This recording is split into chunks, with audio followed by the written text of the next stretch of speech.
Ozempic. What I see behind the scenes of what it's doing to people, and I'm sure other doctors can tell you similar stories. I'm sure you're very familiar with the latest craze with semaglutide, which is an injectable drug that has... Ozempic.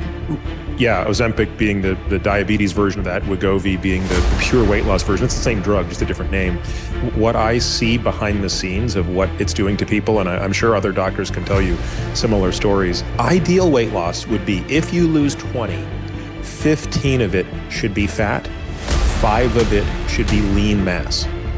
So you can't just lose fat mass, but 3/4 of your weight loss should be fat mass. When we're putting patients on these drugs, we're doing DEXA scans before and after. This is something the FDA did not require the company to do when they sought approval.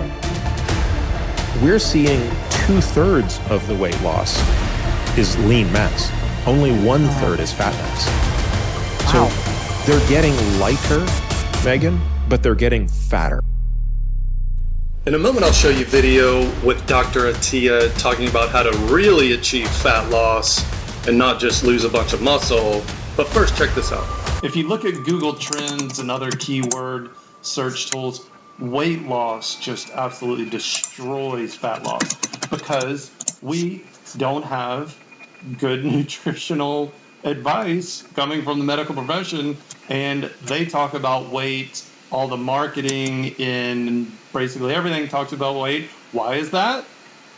Because it's easy to lose weight. Because it's easy to lose muscle. Easy. It's so easy to lose weight, it's absolutely ridiculous. Anybody can lose 10 pounds. A lot of people, if you're over 220 or 230, real easy to lose 50 pounds. But if it was all muscle, good luck. Because you're not healthier just because you're lighter. Focus on the right things. So here, I'm going to give you something. Never step on a scale again.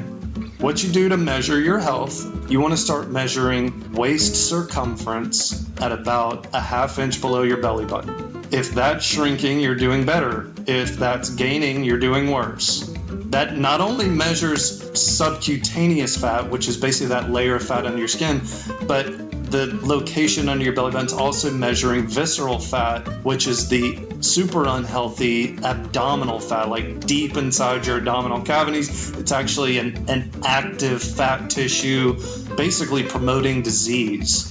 So I love that Peter Attia brings this up with Ozempic because it really needs to be brought up more often in general with all health practices and exercise programs.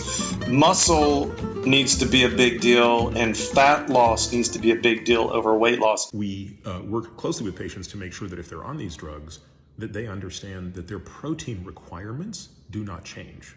So if you're at 200 pounds and your target weight is 180 pounds, you're still going to be consuming 200 grams per day of protein, and you're going to be working out just as heavily as before. And if you do that, yeah, you can actually disproportionately lose fat mass. So here's what you should do.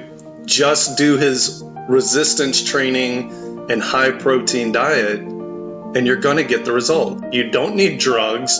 Get rid of the carbs, up your protein. Protein and healthy animal fats are the most satiating foods. That means you're going to be satisfied, so you're not going to eat as many calories. So that's why he prescribes 200 grams of protein for somebody who's 200 pounds, okay? Along with strength training for muscle building and muscle retention. So that's the plan. Just do his plan without the drug.